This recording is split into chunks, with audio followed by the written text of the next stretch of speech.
Assalamualaikum warahmatullahi wabarakatuh. Yang terhormat Bapak Rahmat Effendi, Magister Pendidikan Islam, dan yang saya hormati teman-teman sekalian. Pertama-tama, marilah kita panjatkan puja dan puji syukur kita kehadirat Allah Subhanahu wa Ta'ala yang mana telah melimpahkan rahmat dan hidayahnya sehingga kita diberikan kesehatan hingga kita dapat melakukan presentasi pada hari ini. Yang kedua, sholawat beriring salam tak lupa kita curahkan dan kita haturkan kepada junjungan kita, yakni Nabi Muhammad SAW, yang mana telah membawa kita dari alam jahiliyah menuju ke alam yang terang benderang ini.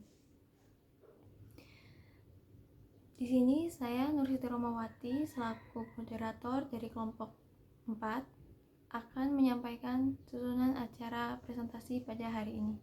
Yang pertama-tama, marilah kita buka acara ini dengan lafaz basmalah. Yang selanjutnya yaitu penyampaian materi yang akan disampaikan oleh anggota kelompok kami, yaitu Aditya Putri Randini, Erni Astati, Niyawati, dan Ramadhani Mubarok. Kepadanya saya persilahkan. Baik, materi pertama akan disampaikan oleh saya sendiri. Pengertian agama. Agama atau sans. Sekerta A berarti tidak, gama berarti kacau. Artinya tidak kacau atau adanya keteraturan dan peraturan untuk mencapai arah atau tujuan tertentu.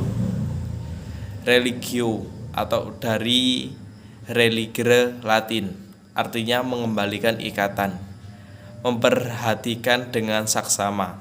Jadi agama adalah tindakan manusia untuk mengembalikan ikatan atau memulihkan hubungan dengan ilahi.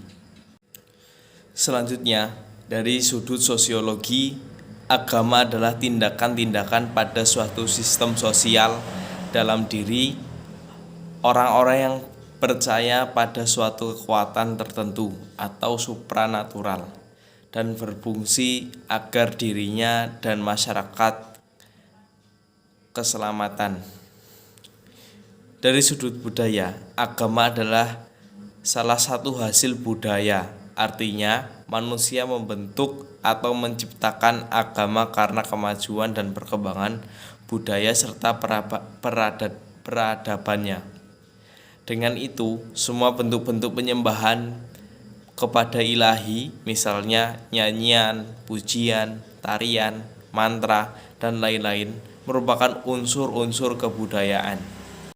Jadi secara umum, agama adalah upaya manusia untuk mengenal dan menyembah ilahi yang dipercayai dapat memberi keselamatan serta kesejahteraan hidup dan kehidupan kepada manusia.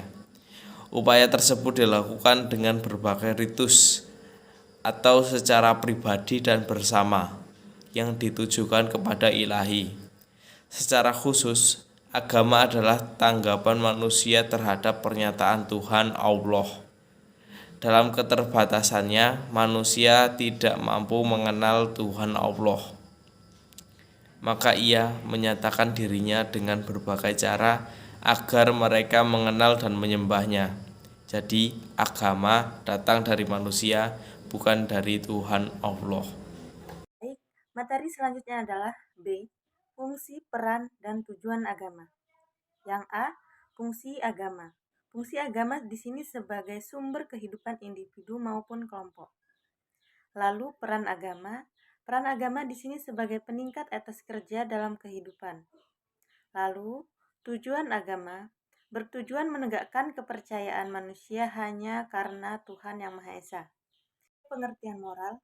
Istilah moral berasal dari kata Latin mos, bentuk jamaknya yaitu mores, yang berarti ada dan cara hidup atau tata kehidupan. Mores adalah bahasa Inggris, yaitu moral, yang berarti moralitas.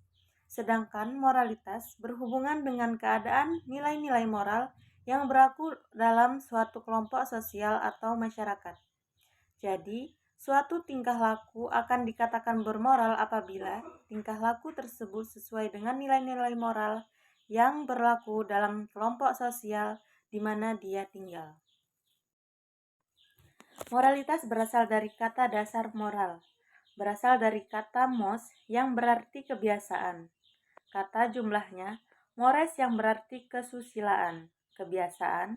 Sedangkan moral adalah ajaran tentang baik buruk yang diterima maupun mengenai perbuatan, sikap, kewajiban, dan lain-lain. Akhlak budi pekerti dan susila, kondisi mental yang membuat orang tetap berani, bersemangat, bergairah, berdisiplin, dan sebagainya. Selanjutnya, materi akan dibacakan oleh Erni. D. Hubungan agama dan moralitas. Agama menjelaskan dan menunjukkan nilai-nilai bagi pengalaman manusia yang sangat penting. Melalui agama, kehidupan lebih dapat dipahami dan secara pribadi lebih bermakna. Nilai moral sendiri merujuk kepada nilai-nilai kemanusiaan.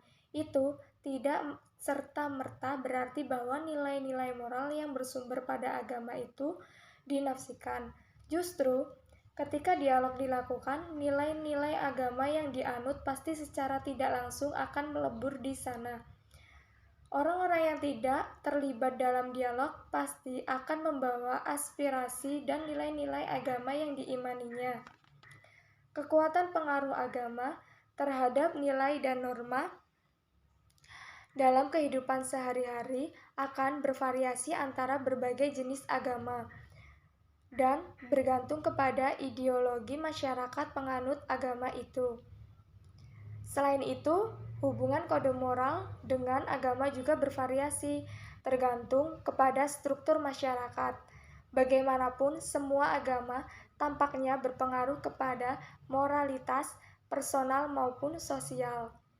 Kebanyakan kajian mengenai agama dan moral dibuat atas referensi agama tertentu di masyarakat tertentu pula. Agama sangat erat berhubungan dengan ajaran moralitas kehidupan sehari-hari. Banyak moral masyarakat terkait erat dengan kepercayaan agama. Moralitas adalah standar yang kita gunakan untuk menentukan baik dan buruk. Orang-orang beragama akan mengangkat tinggi-tinggi kitab suci mereka sebagai sumber moralitas tertinggi. Panduan ilahi untuk menentukan baik dan buruk. Belum diketahui pasti bagaimana mekanisme moral bekerja dalam diri kita. Namun, manusia memiliki suatu alarm moral yang tertanam dalam dirinya. Saat melihat seseorang nenek terjatuh dari tangga, alarm kita seketika berbunyi dan menyuruh kita berbuat sesuatu untuk menolongnya. Baik, berikutnya hubungan antara akhlak, moral, dan etika. Akhlak, menurut Ibnu Maskawi, adalah perilaku jiwa seseorang yang mendorong untuk melakukan kegiatan-kegiatan tanpa melalui pertimbangan sebelumnya. Akhlak merupakan salah satu aspek ajaran Islam di samping akidah, ibadah, dan muamalah. Akhlak mencakup sikap dan tingkah laku seseorang muslim terhadap Tuhannya, sesama manusia, dan alam. Moral dapat diartikan dengan baik, buruk yang diterima umum mengenai perbuatan, sikap, kewajiban, dan sebagainya.